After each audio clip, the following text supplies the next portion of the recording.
Баршаңызға сәлем достар, каналыма қош келдіңіз. Бүгін сіздермен 12 қасық деп аталатын итальяндық оңай пирогтың рецептімен бөлісетін боламын. Бұл пирогты таразымен өлшеуді қажет етпейді, өте оңай жасалады, сондықтан да рецептіні соңына дейін қараңыздар. Ең алдымен таза ыдысымызға 3 жұмыртқамызды саламыз. Содан соң үлкен ас қасықпен 12 ас қасық қантымызды өлшеп салатын боламыз.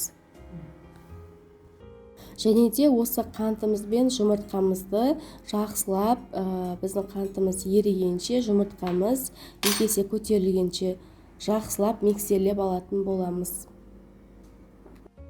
Миксердің ең қатты жылдамдығында жұмыртқамыз 2 есе көтерілгенше тоқтамай араластыра отырып миксерлеп алыңыздар. Біздің жұмыртқамыз осылай аппақ болып көтерілуі тиіс. Ендігі кезекте осы жұмыртқамыздың үстіне 12 ас қасық сұйық майымызды қосатын боламыз. Яғни барлық өнімдерімізді біз 12 ас қасықтан қосатын боламыз. Содан соң жақсылап венчиктің көмегімен араластырып аламыз. Барлық өнімдеріміз бір-біріне жақсылап араласқанға дейін араластырып аламыз да.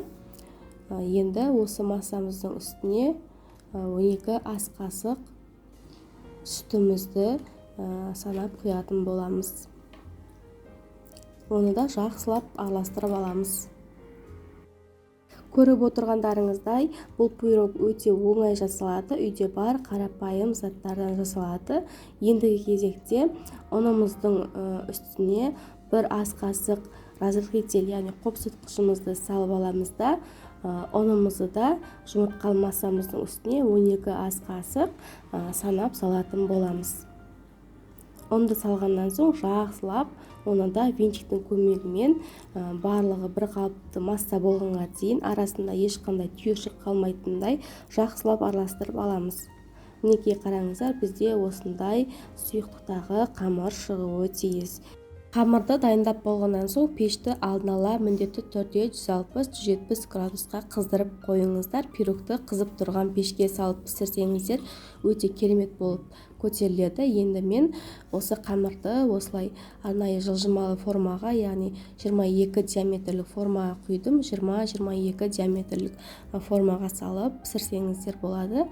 Қамырымызды салып қызып тұрған 160-170 градус пешке салып, шамамен 30-35 минут уақыт аралығында қызартып, толықтай пісіріп аламыз. Піскенін ағаш таяқшамен тексерсеңіздер болады.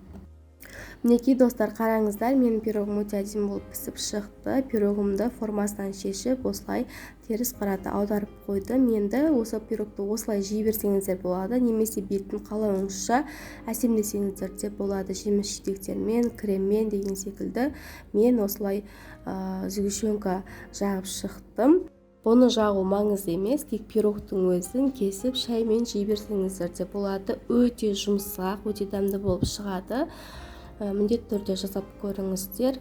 Назар қойып рецептін соңына дейін қарағандарыңызға рахмет. Сіздермен бірге болған Анаргүл. Рецепт ұнаған болса, каналыма тіркеліп қойды ұмытпаңыздар. Қазақша контентті қолдап қойыңыздар, қосып сау болыңыздар. Келесі кездескенше.